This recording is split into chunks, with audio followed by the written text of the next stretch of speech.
Tahimik ang umaga sa loob ng malaking mansyon sa Alabang. Pero kahit gaano katahimik ang paligid, ramdam pa rin ang bigat ng presensya ng lalaking nagmamay-ari nito. Si Victor Alvarado, 50 taong gulang, isang kilalang bilyonaryong negosyante, ay kilala hindi lang sa tagumpay ng kanyang mga kumpanya, kundi pati sa malamig at matalim niyang pag-uugali. Sa loob ng bahay, sapat na ang isang maling tunog ng tasa o bahagyang pagkalabit ng pinto para umigting ang tensyon. Lahat ng kasambahay ay sanay nang gumalaw ng maingat, parang bawat hakbang ay sinusukat, dahil alam nilang isang maling kilos lang ay pwedeng pagmulan ng galit ni Victor. Sa kusina, maagang gumigising si Elena Morales, 23 taong gulang, bagong salta mula sa probinsya. Payat ang pangangatawan, simple ang mukha, at laging nakayuko ang ulo kapag naglalakad. Hindi siya palasalita, hindi rin palaangal. Mula nang pumasok siya bilang kasambahay sa mansyon, sinikap niyang maging perpekto sa bawat gawain. Maaga siyang nagwawalis, maingat magluto, at tahimik maglinis ng buong bahay. Alam niya kung gaano kahalaga ang trabahong ito para sa kanya at sa inang may sakit na naiwan niya sa probinsya. Hindi pa man natatapos ni Elena ang paghahain ng almusal, ay narinig na niya ang mabibigat na hakbang ni Victor pababa ng hagdan. Automatic na nanigas ang kanyang balikat. Inayos niya agad ang pagkalapag ng pinggan, pinunasan ang gilid ng mesa, at umatras ng bahagya. Naupo si Victor sa kanyang silya. Walang kahit anong pagbati. Isang tingin lang niya sa mesa ay sapat na para mapakunot ang kanyang noo. Masyadong mainit ang kape. Masyadong manipis ang hiwa ng tinapay. Para sa kanya, laging may mali. Hindi sumagot si Elena. Yumuko lang siya at humingi ng paumanhin sa mahinang tinig. Sanay na siya sa ganitong eksena. Araw-araw, parang may pagsusulit na hindi niya kailanman maipapasa. Sa mata ni Victor, ang mga kasambahay ay palaging palpak, palaging kulang. Hindi niya nakikita ang pagod, ang puyat, o ang pagsisikap. Para sa kanya, binabayaran sila para sumunod, hindi para intindihin. Matapos ang almusal, iniwan ni Victor ang mesa ng walang lingon-lingon.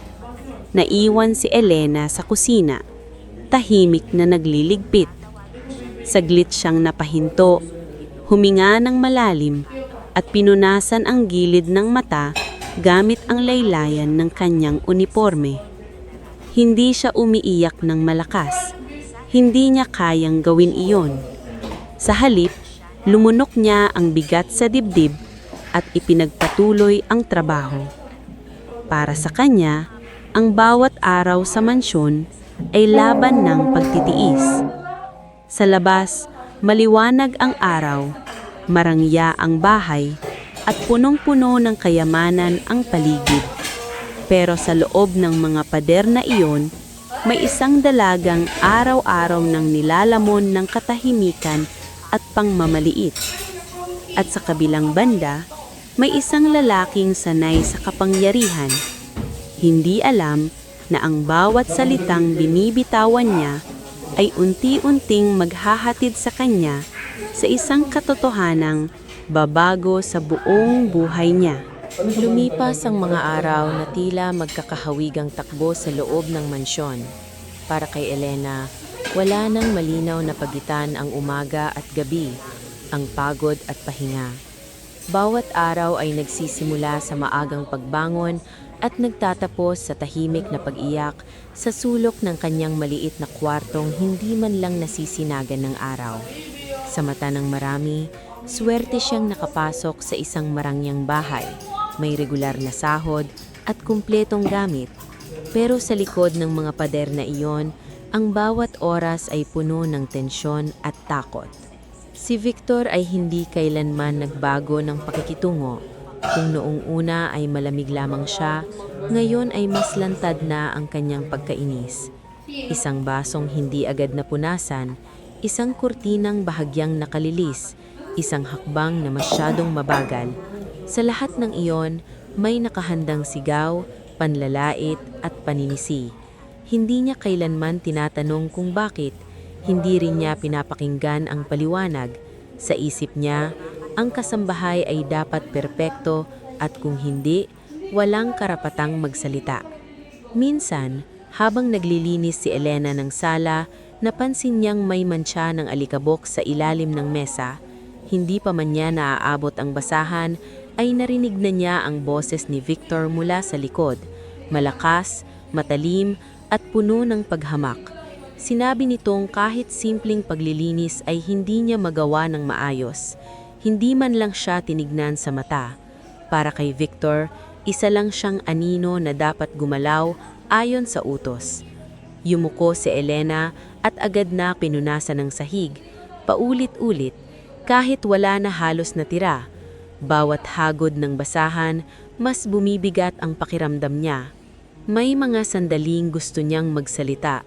Gusto niyang ipaliwanag na mula umaga hanggang gabi siyang kumikilos, na ginagawa niya ang lahat ng makakaya niya.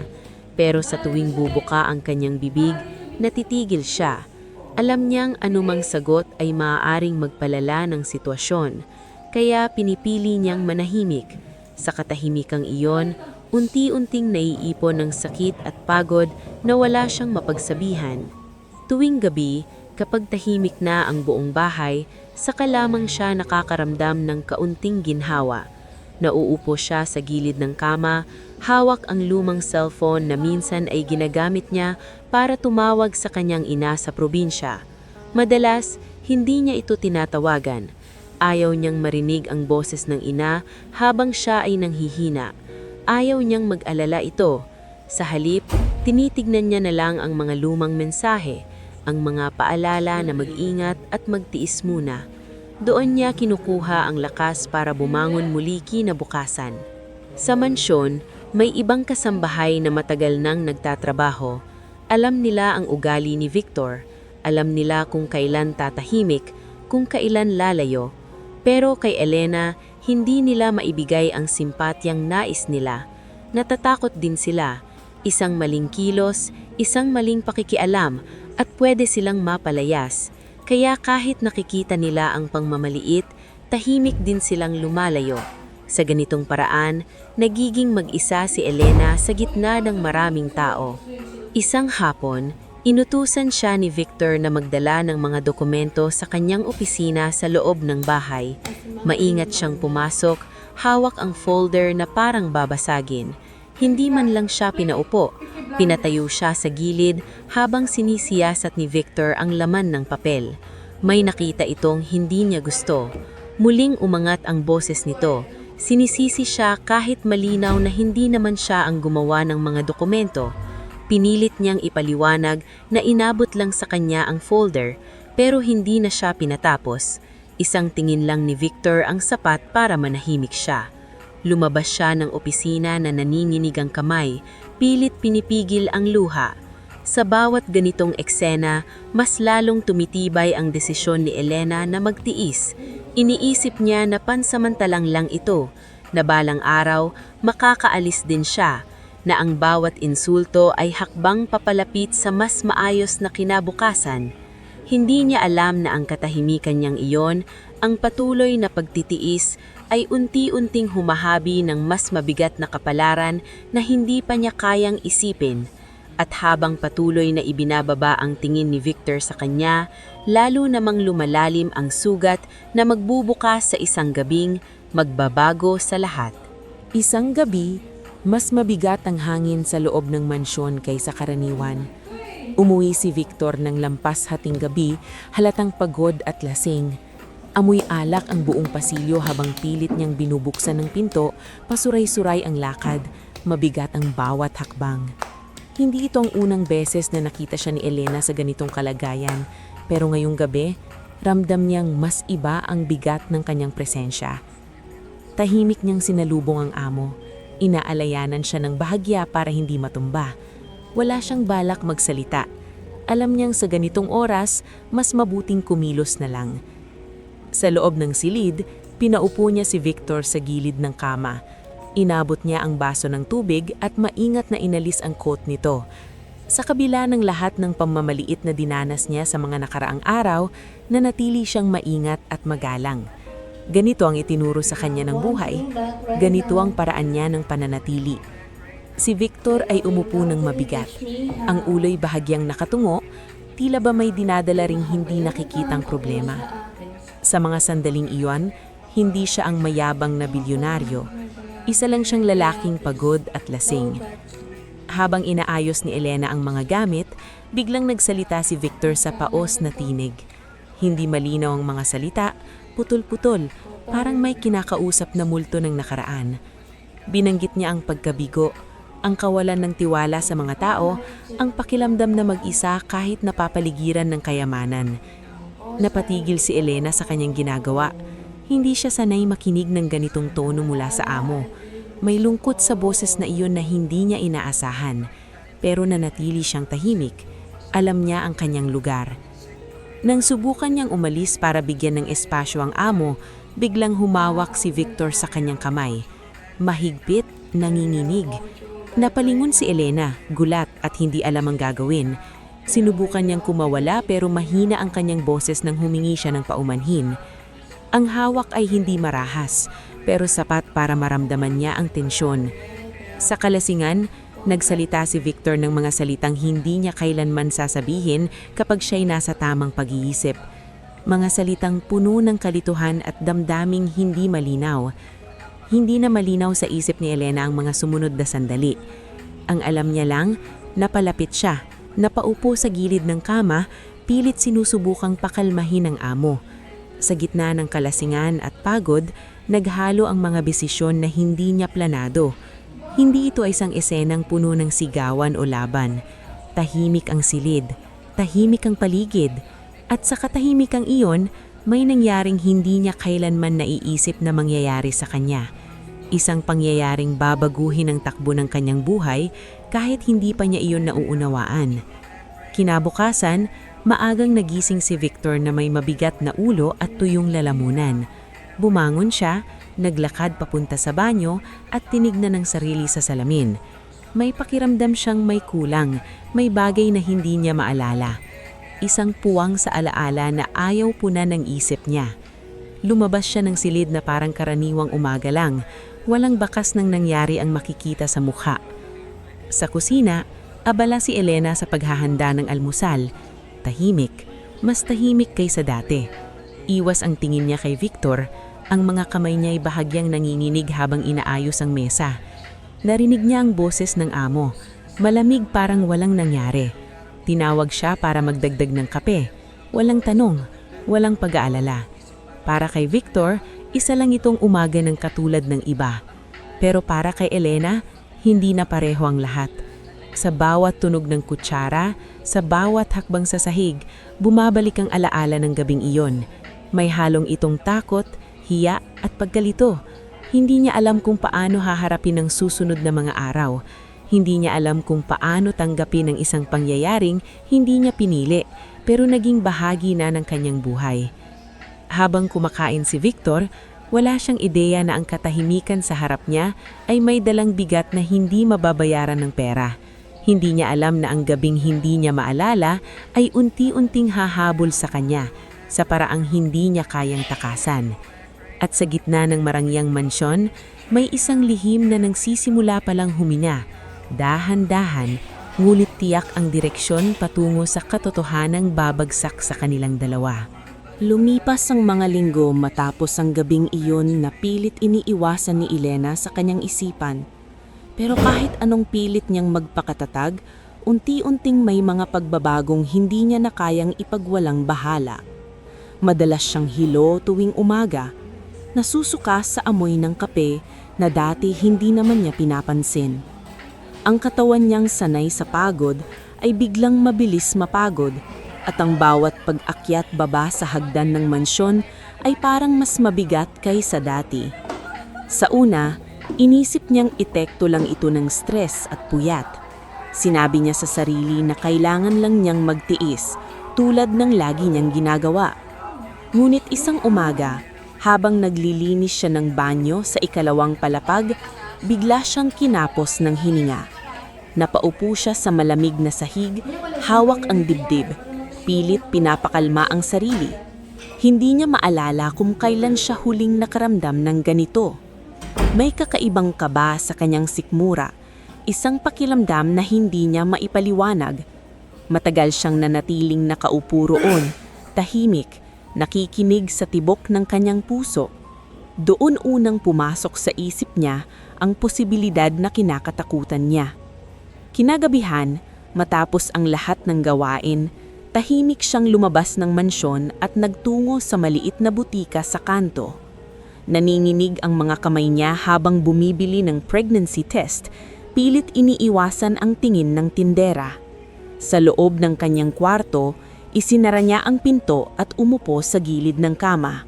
Sa katahimikan ng gabi, hinarap niya ang katotohanang matagal na niyang tinatakbuhan. Nang lumabas ang resulta, tila huminto ang mundo niya. Hindi niya kailangang magbilang ng segundo. Malinaw ang sagot. Siya ay buntis. Matagal siyang nakaupo, walang imik, hawak ang maliit na bagay na nagbago ng lahat. Walang sigaw, walang hagulgol, tahimik lang na pagtulo ng luha sa kanyang pisngi. Ang una niyang naramdaman ay takot. Takot sa mawawala, sa maaaring mangyari, sa galit ni Victor kapag nalaman nito. Isinunod ang hiya, hindi dahil sa bata, kundi dahil alam niyang sa mata ng iba, siya ang masisisi. Sa huli, pumasok ang isang uri ng tapang na hindi niya inaasahan mula sa sarili. Anuman ang mangyari, hindi niya papabayaan ang batang nasa kanyang sinapupunan. Sa mga sumunod na araw, mas naging maingat si Elena, mas mabagal ang kilos, mas maingat sa pagbubuhat, mas tahimik kaysa dati. Nagsuot siya ng mas maluluwag na damit para itago ang pagbabago sa kanyang katawan. Pinili niyang huwag munang magsabi kahit kanino. Alam niyang sa sandaling lumabas ang lihim, mawawala ang kunting kontrol na mayroon siya sa buhay. Kaya nag-ipon siya ng palihim. Tinabi ang bawat sentimong kaya niyang itago. Bawat gabing tahimik ang mansyon, binibilang niya ang perang na itatadi at iniisip kung paano niyang haharapin ang kinabukasan. Si Victor, abala sa kanyang negosyo, ay hindi napapansin ang unti-unting pagbabago kay Elena. Para sa kanya, pareho pa rin ang lahat. Kapag napapansin niyang bumabagal ang kilos nito, lalo lang siyang naiirita. May mga pagkakataon sinasabihan niya si Elena na huwag maging tamad, na hindi siya binabayaran para magpahinga. Tahimik lang na tinatanggap ni Elena ang mga salitang iyon kahit mas masakit na ngayon dahil may ibang buhay na siyang iniingatan. Sa bawat sigaw ni Victor, instinct na niyang hawakan ng tilan, isang galaw na puno ng pag-iingat at panalangin. Tuwing gabi, bago matulog, kinakausap niya ang batang hindi pa niya nakikita. Sa isip lang, sa katahimikan ng kanyang kwarto, ipinapangako niyang gagawin niya ang lahat para maprotektahan ito, kahit hindi niya alam kung paano. May mga gabing halos hindi siya makatulog, iniisip kung dapat na ba siyang umalis sa mansyon bago pa mahalata ang lahat. Pero sa tuwing maiisip niya ang kanyang ina sa probinsya at ang kawalan ng pera, napapako siya sa kasalukuyan. Wala siyang luho ng pagpipili. Ang mayroon lang siya ay pag-asa na makakakayanin niya ito. Habang patuloy ang tahimik na pamumuhay sa mansyon, lalong bumibigat ang lihim na dinadala ni Elena. Hindi pa niya alam kung kailan at paano lalabas ang katotohanan. Malinaw sa kanya na hindi niya ito maitatago magpakailanman. Sa bawat araw na lumilipas, mas lumalakas ang pintig ng isang bagong buhay sa loob niya. At sa bawat pintig na iyon, unti-unting lumalapit ang sandaling haharapin niya ang isang katotohanang kayang wasakin ang katahimikan ng marangyang bahay na minsan niyang inakalang magiging sagot sa kanyang mga pangarap. Habang lumilipas ang mga araw, lalong bumigat ang bawat oras para kay Elena. Ang katawan niyang dating sanay sa walang tigil na trabaho ay ngayon ay madalas manghina. May mga umagang kailangan niyang huminto sandali bago tumayo ng tuwid. May mga hapong nanginginig ang mga kamay niya sa simpleng pagbubuhat ng timba. Sa kabila nito, pinipilit niyang tapusin ang lahat ng gawain dahil alam niyang anumang pagkukulang ay agad mapapansin ni Victor. At tama nga siya. Mas naging mapanuri ang mga mata ng amo, mas maiksi ang pasensya, mas matalim ang mga salitang binibitawan. Isang umaga, inabutan siya ni Victor sa kusina habang bahagyang nakasandal sa counter. Hindi pa man siya nakakapagpaliwanag ay narinig na niya ang malamig na tanong kung bakit siya nakatigil. Sinabi niyang inaayos lang niya ang mga plato pero hindi iyon pinakinggan. Sinabihan siyang wag umarte na parang may sakit kung wala naman. Sa boses ni Victor, may halong pagkainis at paghamak na parang ang pagod ni Elena ay isang personal na insulto. Yumuko siya at agad bumalik sa trabaho, pilit inaayos ang paghina. Mas naging mahigpit si Victor sa mga utos. Kung dati sapat na ang paglilinis, ngayon ay gusto niyang kuminang ang bawat sulok. Kung dati may oras si Elena para huminga, ngayon ay sunod-sunod ang ipinapagawa. Minsan inutusan siyang maglinis ng bodega sa likod ng bahay, isang lugar na bihira niyang puntahan. Mabigat ang amoy, siksikan ng mga kahon at madilim ang paligid. Pinilit niyang tapusin ang trabaho kahit nahihilo na siya. Sa bawat pagyuko at pag-angat, ramdam niya ang bigat sa kanyang tiyan at instinct na niyang inilalagay ang kamay doon nag-iingat. Napapansin ng ibang kasambahay ang pagbabago, pero nananatili silang tahimik. May mga tingin ng pag-aalala, may mga sandaling gustong tumulong, pero nauuwi lang sa pag-iwas. Lahat sila ay may kanya-kanyang takot. Sa loob ng mansyon, malinaw kung sino ang may kapangyarihan. At sa mata ni Victor, ang kahinaan ay katamaran. Kaya tuwing nakikita niyang bumabagal si Elena, mas lalo siyang nagagalit. Para sa kanya, hindi katanggap-tanggap ang anumang dahilan. Isang hapon, habang nag-aayos si Elena ng mga kurtina sa sala, bigla siyang nawalan ng balanse. Hindi siya tuluyang natumba, pero sapat iyon para mapansin ni Victor na nakaupo sa malayo. Tinawag siya nito sa matigas na tinig. Tinanong kung ano ang problema niya. Bago pa siya makasagot, sinabi nitong hindi siya binabayaran para magdahilan. Sinabi nitong kung hindi niya kayang makipagsabayan sa trabaho, maraming naghihintay sa labas na handang pumalit.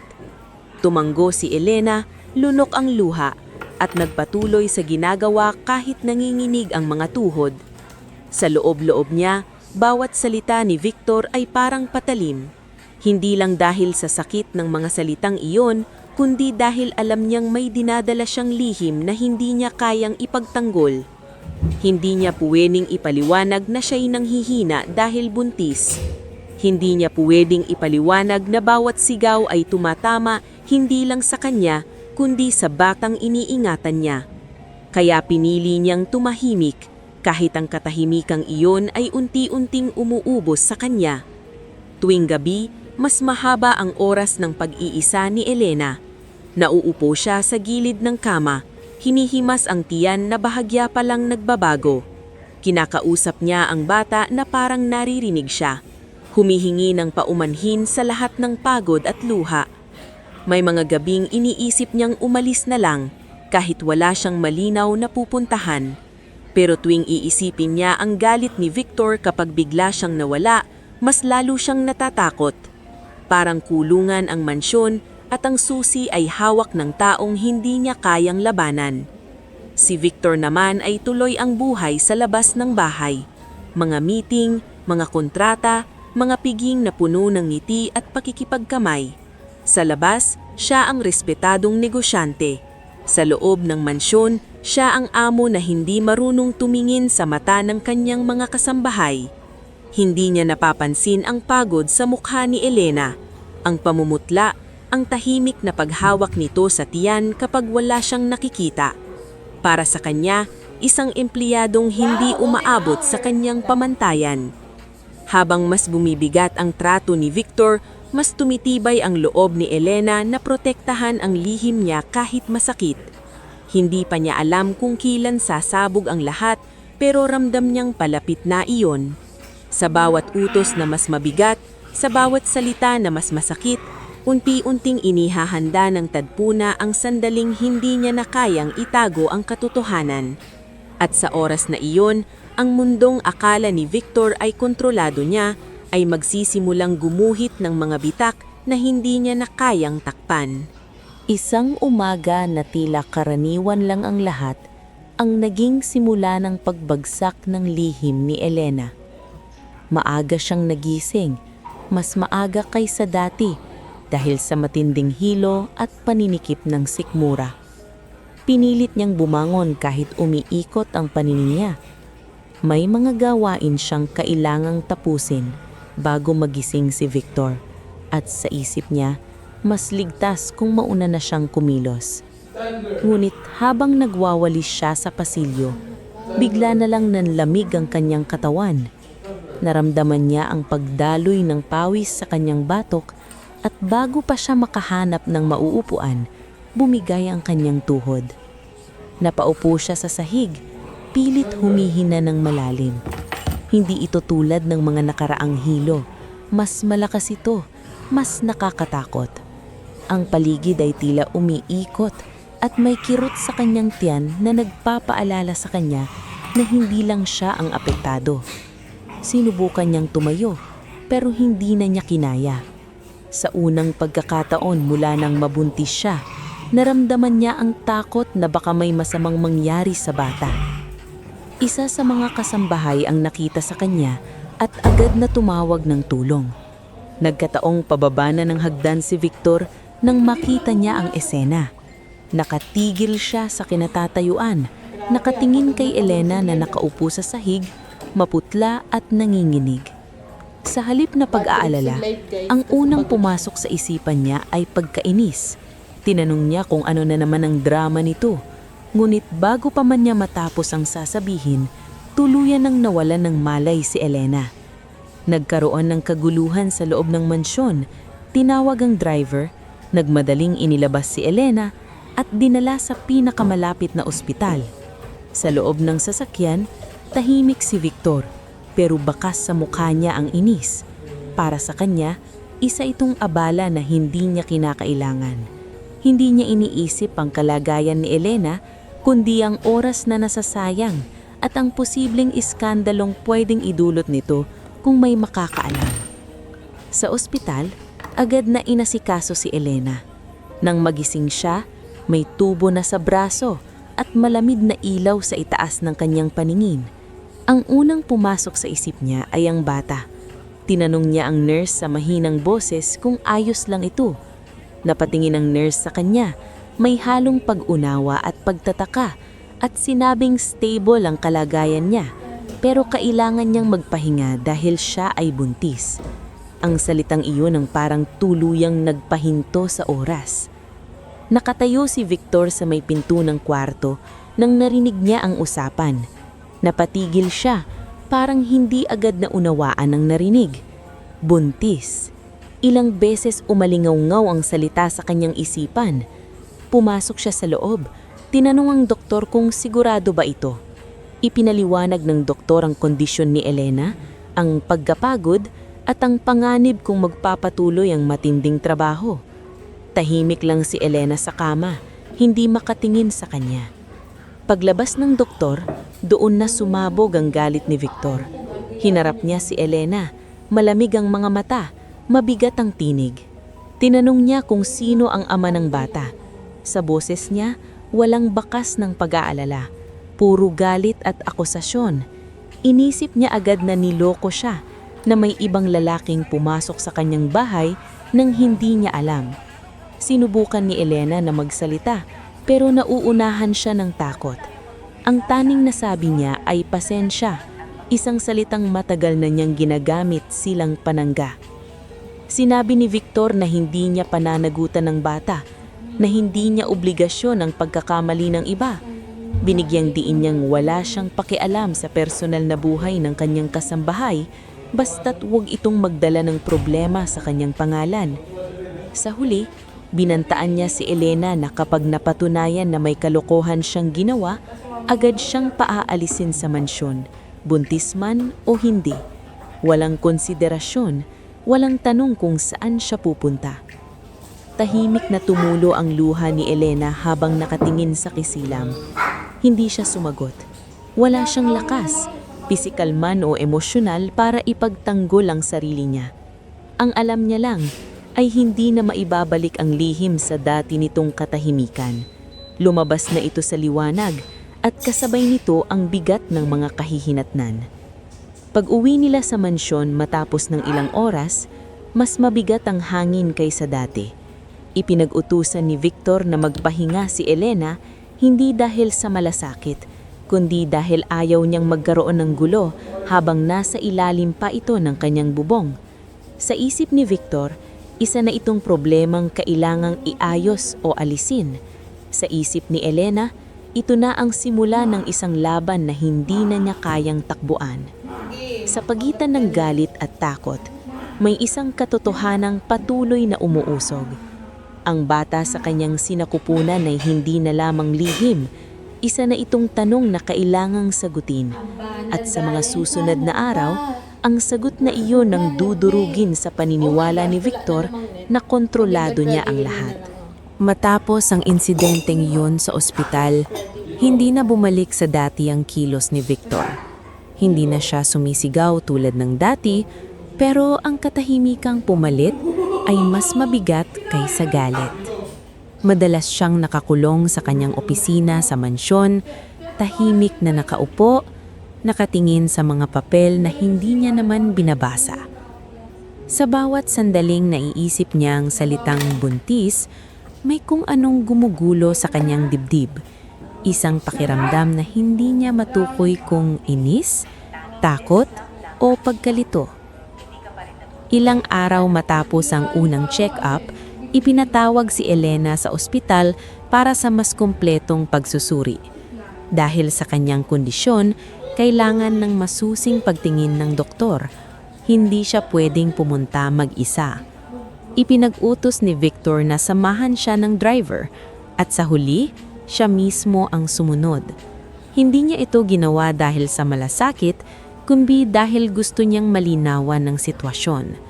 Para sa kanya, kailangan niyang malaman kung hanggang saan aabot ang problemang ito. Sa loob ng klinika, tahimik si Elena. Nakaupo siya sa gilid ng upuan, hawak ang bag sa kandungan, iwas ang tingin kay Victor. Siya ay sanay na sa ganitong katahimikan, pero ngayon ay mas mabigat. Sa bawat tunog ng makina, sa bawat tawag ng pangalan, ramdam niya ang tibok ng kanyang puso. Nang pumasok sila sa loob ng silid, ipinaliwanag ng doktor ang mga kailangang gawin, routine tests, pagsusuri ng dugo, at mga detalye tungkol sa pagbubuntis. Habang nagsasalita ang doktor, napansin ni Victor ang mga petsa at detalye na binabanggit. Ilang linggo na ang dinadala ni Elena, isang petsang tumama sa isang gabing pilit niyang binubura sa alaala. Napatigil siya sa pakikinig. Parang may bahagyang ilaw na sumilip sa isang madilim na sulok ng kanyang isipan. Isang silid, isang gabi, isang pakiramdam ng pagkalasing at pagod. Ngunit agad niya itong tinaboy. Hindi pwede. Hindi siya ganong klaseng tao. Hindi siya gagawa ng ganoon. Ngunit hindi doon nagtapos ang pagsusuri. Ipinaliwanag ng doktor na base sa kalagayan ni Elena at sa timeline ng pagbubuntis, malinaw kung kailan naganap ang pagkakabuo ng bata. Tahimik ang silid. Ramdam ang bigat ng bawat salita. Hindi direktang sinabi ng doktor ang pangalan ni Victor, Pero sapat na ang tingin nito para maintindihan ang ipinahihiwatig. Hindi na kailangan ng mahabang paliwanag. Napatingin si Victor kay Elena.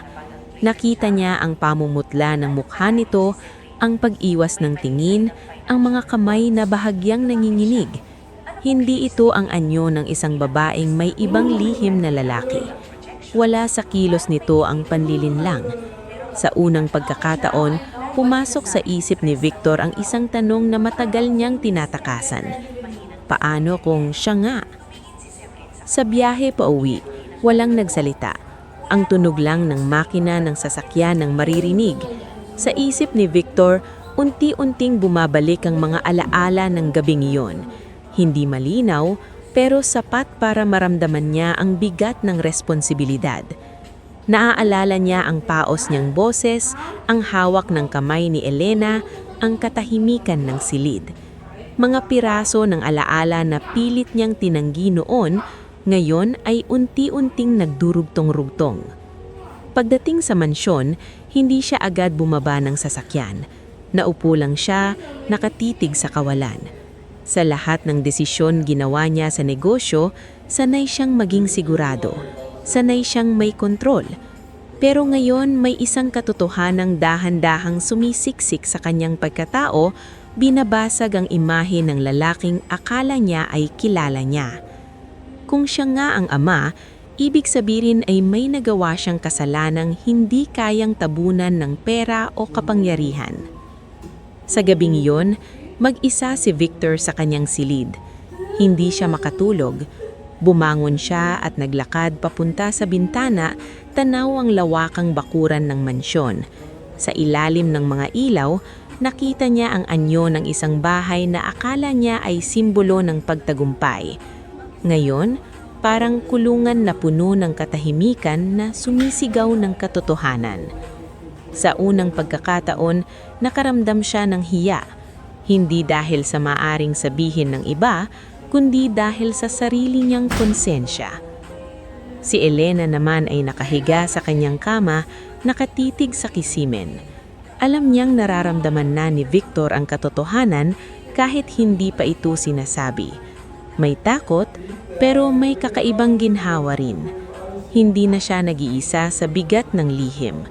Unti-unti, ang katotohanan ay lumilitaw at kasabay nito ang pagguho ng matigas na pader na matagal nang itinayo ni Victor sa paligid ng kanyang puso. Sa pagitan ng katahimikan ng gabi at ng mga alaala ng nakaraan, isang tanong ang patuloy na iniikot sa isipan ni Victor. Kung siya nga ang ama, ano ang gagawin niya? At sa sandaling iyon, alam niyang wala na siyang matatakbuhan.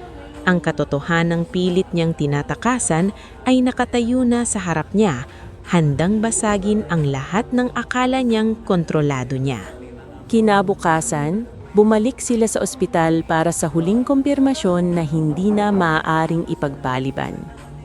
Tahimik ang umaga, mabagal ang oras, at mabigat ang bawat hakbang papasok sa gusali.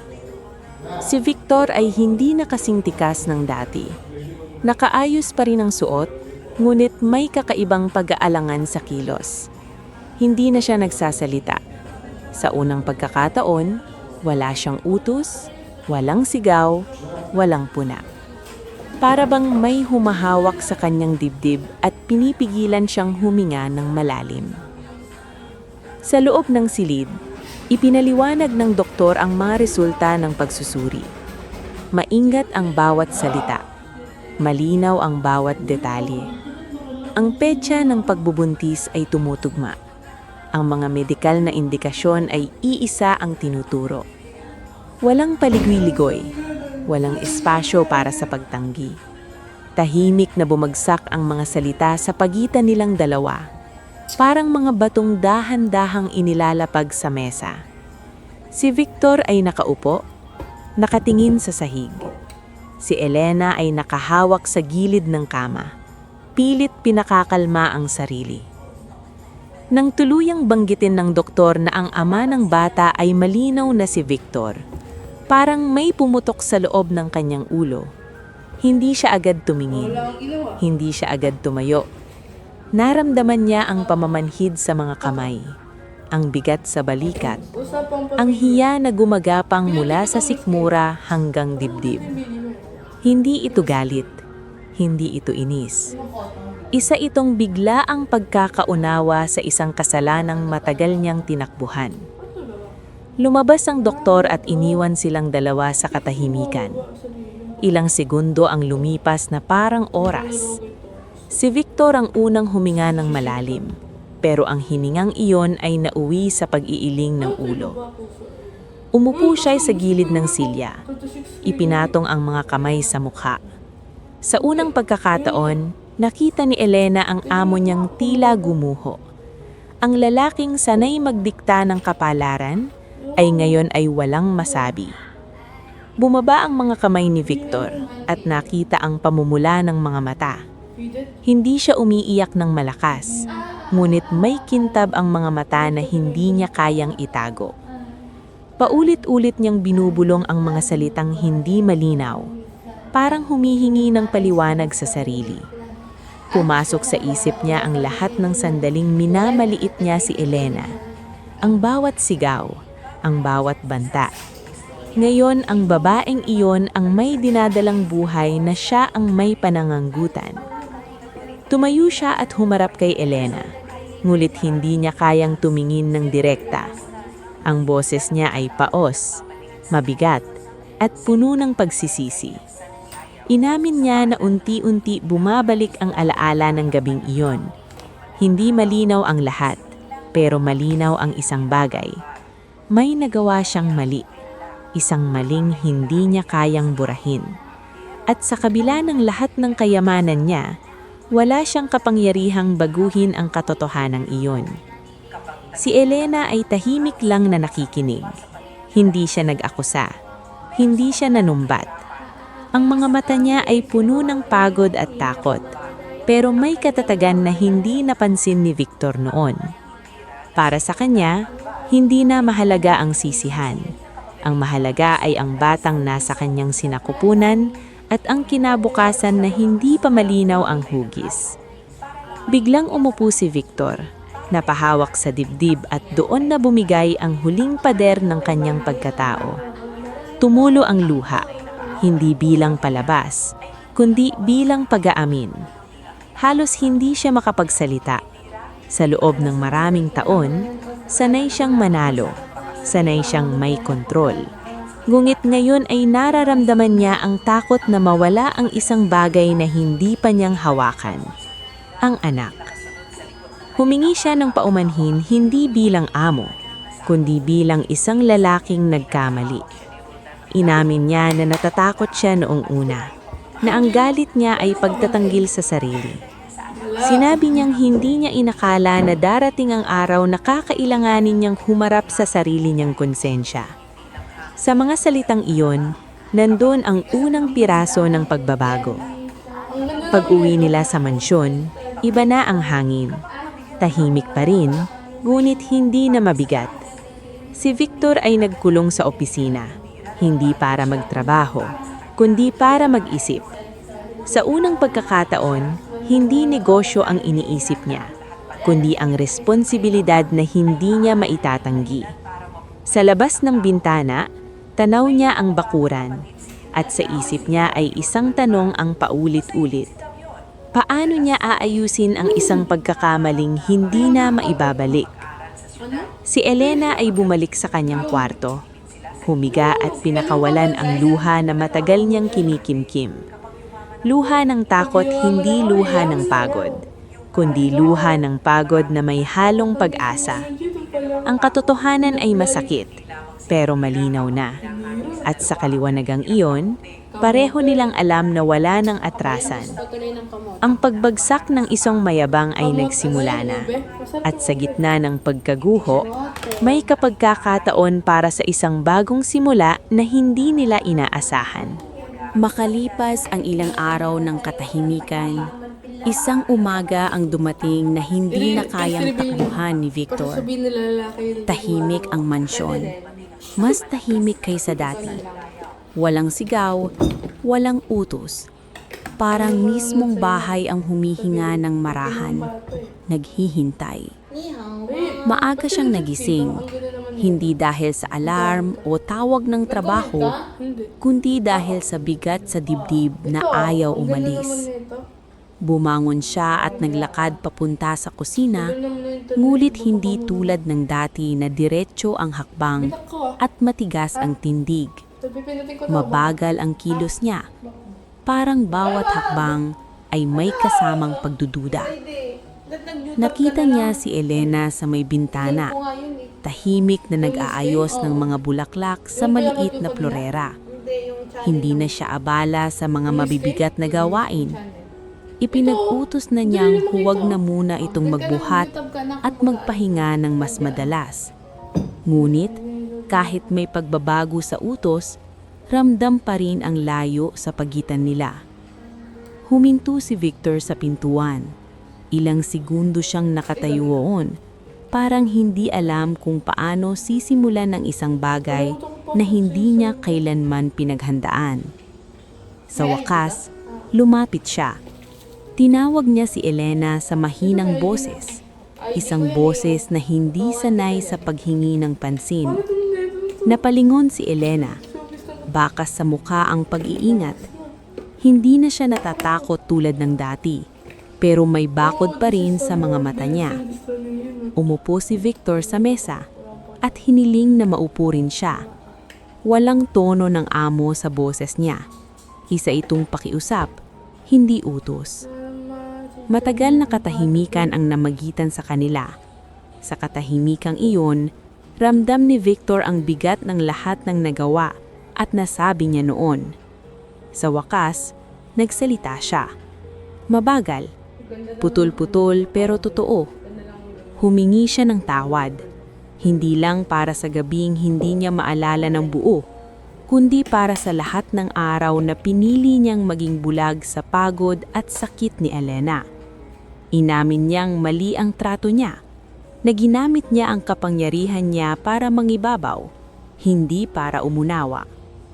Habang nagsasalita siya, unti-unting namumula ang kanyang mga mata. Hindi niya ito pinigilan. Sa unang pagkakataon, hindi niya iniisip kung ano ang iisipin ng iba.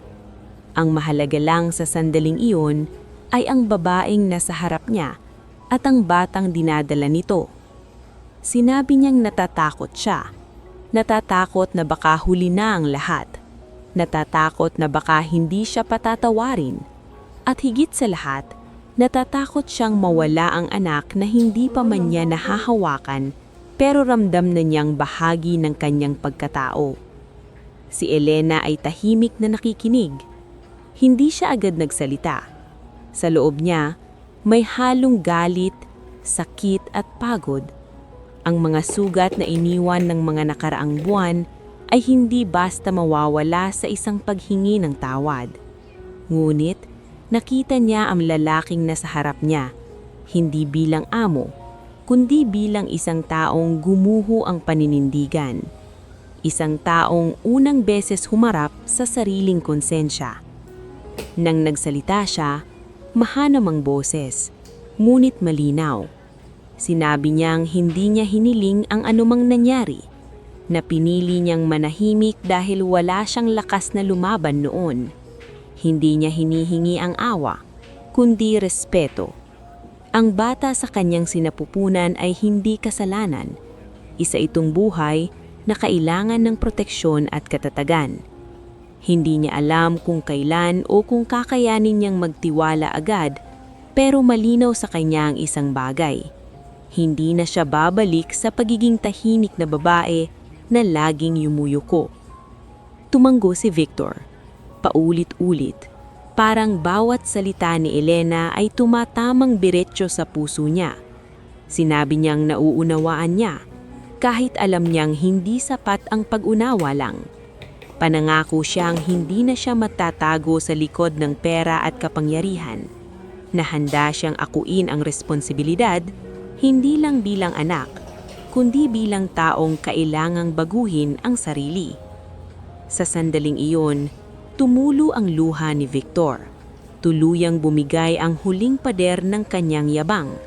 Hindi ito iyak ng kahinaan, kundi iyak ng pagkilala sa katotohanang matagal niyang tinakasan. Lumapit siya ng kaunti, hindi para hawakan si Elena, kundi para ipakita na handa siyang manatili sa distansyang kailangan nito. Ang takot na nararamdaman niya noon ay ngayon ay napalitan ng isang malinaw na layunin. Hindi niya hahayaang lumaki ang anak niya sa isang mundong puno ng sigaw at panlalait. Sa mga sumunod na araw, ramdam ang unti-unting pagbabago sa mansyon. Hindi ito biglaan. May mga sandaling awkward, may katahimikang mahaba, ngunit wala na ang dating takot. Si Victor ay mas madalas mag-isip bago magsalita. Si Elena ay mas tuwid na ang likod kapag naglalakad. Sa pagitan nila, may sugat pa ring naghihilom, ngunit may binhing itinanim, isang binhi ng pananagutan, ng takot na maging masamang anak, at ng huspang may pagkakataon pa rin para itama ang isang buhay na minsang winasak ng yabang. Mula nang mangyari ang pag-uusap na iyon, tuluyang nagbago ang kilos ni Victor. Hindi ito dramatikong pagbabago na parang isang iglap lang nagising ang konsensya niya. Bagkus, ito ay dahan-dahan, maingat, at puno ng pag-iingat na parang takot siyang muling makasakit.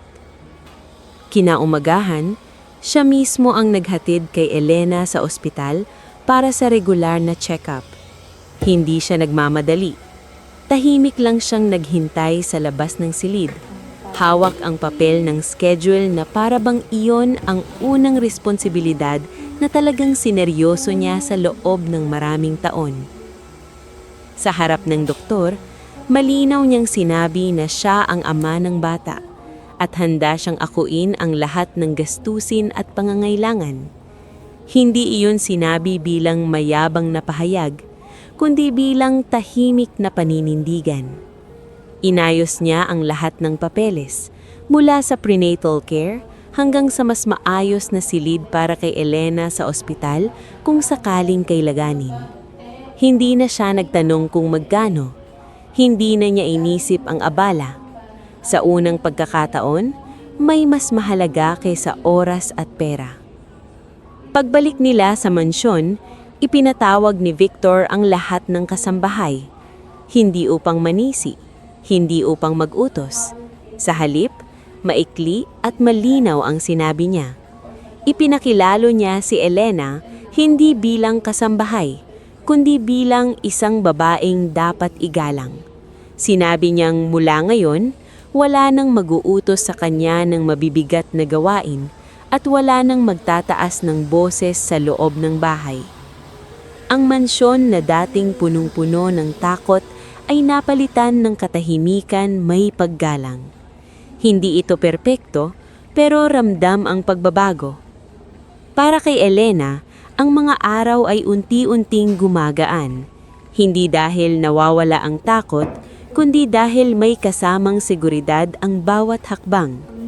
Inilipat siya ni Victor sa isang mas maayos at maliwanag na kwarto, malapit sa hardin. Hindi niya ito tinanong kung gusto niya. Ipinakita lang niya na may malasakit, hindi bilang kapalit ng patawad, kundi bilang obligasyon. Nagpadala rin siya ng tulong sa probinsya para sa ina ni Elena, sinigurong may gamot at sapat na pang-araw-araw na pangangailangan. Nang malaman iyon ni Elena, doon niya naramdaman ang bigat ng responsibilidad na talagang tinanggap ni Victor. Hindi rin naging madali para kay Victor ang mga sumunod na linggo. May mga gabing nagigising siya, iniisip kung paano siya haharap bilang ama. Wala siyang hularan. Ang buhay niya ay puno ng negosyo, kontrata at kapangyarihan, pero walang nagturo sa kanya kung paanong mahalin ng hindi nananakit. Kaya nagsimula siya sa mga simpleng bagay. Pag-alam sa kalagayan ni Elena araw-araw, pakikinig sa doktor, pagtatanong kahit hindi siya sanay. Isang hapon, inimbitahan niya si Elena sa opisina niya sa loob ng mansyon. Hindi ito katulad ng dati na puno ng tensyon. Umupo siya sa tapat nito at inilatag ang ilang dokumento. Maingat niyang ipinaliwanag ang legal na mga hakbang na ginawa niya para kilalanin ang bata bilang anak niya. Walang kondisyon, walang kapalit. Sinabi niyang anuman ang maging desisyon ni Elena sa hinaharap, igagalang niya iyon. Hindi niya hinihingi ang pagsasama. Ang hinihingi lang niya ay ang pagkakataong gampanan ang papel na talagang niyang tinakbuhan. Tahimik na pinakinggan ni Elena ang lahat. Hindi siya umiyak. Hindi rin siya ngumiti. Sa halip, tumanggo lang siya. Tanda ng pagtanggap na may halong pag-iingat. Hindi pa niya kayang magtiwala ng buo, pero malinaw sa kanya na ang lalaking nasa harap niya ay hindi na ang dating amo na puno ng sigaw at panlalait. Isa na siyang lalaking sinusubukang itama ang mali, kahit hindi niya alam kung sapat iyon. Habang napapalapit ang mga buwan ng pagbubuntis, mas naging present si Victor. Sinamahan niya si Elena sa bawat check-up na kaya niya. Inadjust niya ang schedule ng trabaho at minsan, iniwan ang mga meeting para lang masigurado na maayos ang kalagayan nito. May mga sandaling awkward, may mga katahimikang mahaba, pero sa pagitan ng mga iyon, unti-unting nabubuo ang isang uri ng tiwala na hindi ipinilit, kundi hinayaan lang umusbong. Sa isang gabi, habang nakaupo sila sa hardin, tahimik na pinagmamasdan ang mga ilaw yang mansyon, sinabi ni Victor. Sinabi niyang alam niyang hindi mabubura ang nakaraan, pero gagawin niya ang lahat para hindi ito maulit. Hindi lang para sa bata, kundi para sa sarili niyang konsensya. Sa mga salitang iyon, malinaw na ang responsibilidad ay hindi na lamang isang obligasyon. Isa na itong desisyon na binubuo araw-araw. Sa gitna ng pagbabago, parehong alam ni na Victor at Elena na ang tunay na pagsubok ay hindi pa tapos. May isang huling yugto na haharapin, ang pagsilang ng bata at ang bagong buhay na magsisilbing sukatan kung hanggang saan talaga ang kayang baguhin ng isang taong minsang naniwala na ang kapangyarihan ay sapat para kontrolin ang lahat. Dumating ang araw na matagal nilang pinaghahandaan nang hindi nila namamalayan. Isang madaling araw, ginising si Victor ng mahinang katok sa pinto. Naroon ang isang kasambahay, halatang nag-aalala, at sinabing nagsisimula na ang pananakit ni Elena. Hindi na nagtanong si Victor, hindi na nag-utos. Agad siyang tumayo, kinuha ang susi ng sasakyan at maingat nang inalayayan si Elena palabas ng mansyon. Sa loob ng sasakyan, mahigpit niyang hinawakan ang manibela habang si Elena ay nakapikit. Pilit pinapakalma ang sarili sa bawat paghinga. Walang sigaw, walang drama, tanging katahimikan na puno ng kaba at pag-asa. Sa ospital, mabilis na kumilos ang mga doktor at nurse.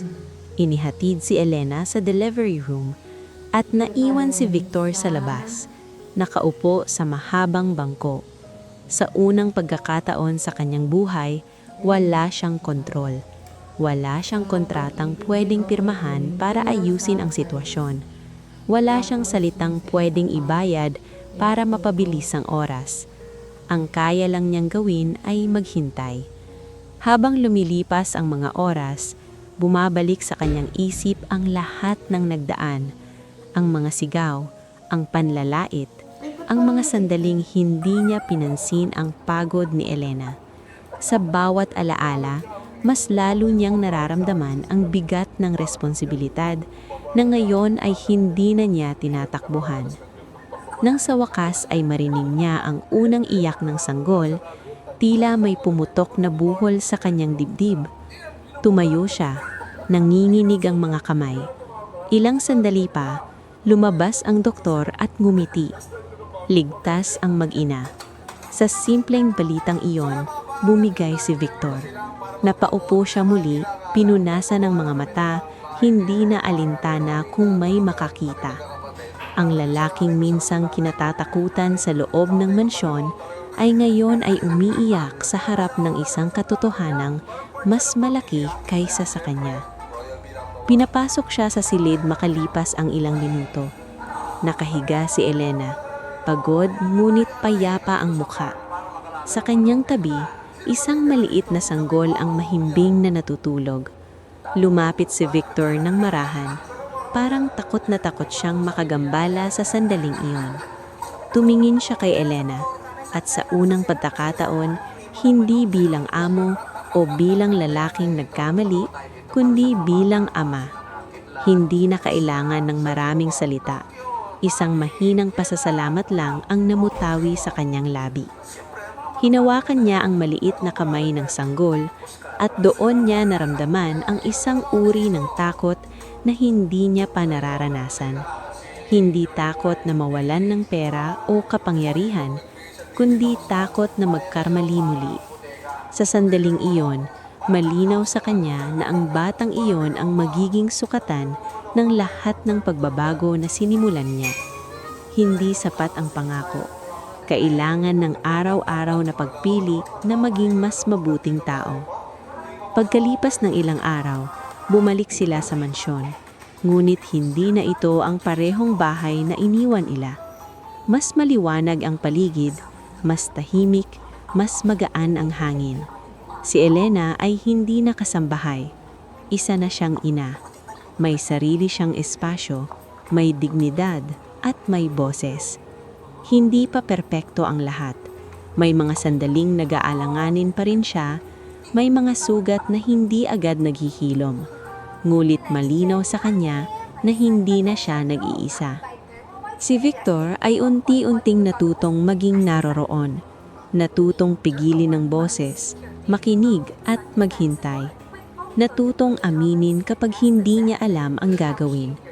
Sa mga gabing tahimik, madalas na siyang nauupo sa tabi ng kuna, pinagmamasdan ng anak, at iniisip kung paano siya haharap sa mga tanong balang araw.